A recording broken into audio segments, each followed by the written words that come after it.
zbirka Zakatana ura ima naslov po eni od pesmi, ki je resnična zgodba, ker smo zdaj ugotovili, da so resnične zgodbe najmočnejše.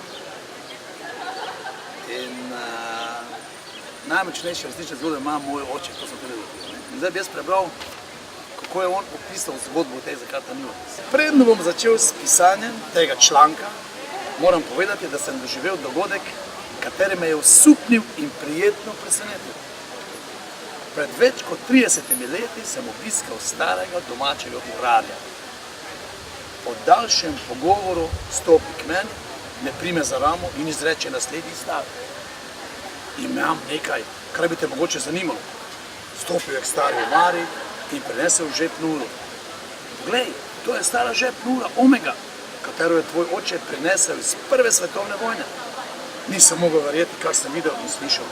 Seveda me je zanimalo, kako je lahko ura prišla v urarjevo last. Dejal je naslednje. Tvoj oče kot gostilničar je bil tudi strasten kartaš in ob eni priliki je uro zakartal v lastni gostilni. Moški, ki jo je prikartal, pa jo je meni prodal. V hipu sem se odločil, da mora ura biti moja. Po kratkem pogajanju sem jo kupil za takratnih 20 000 dinarjev. Kako pa je oče prišel do ure, to je pa že druga zgodba.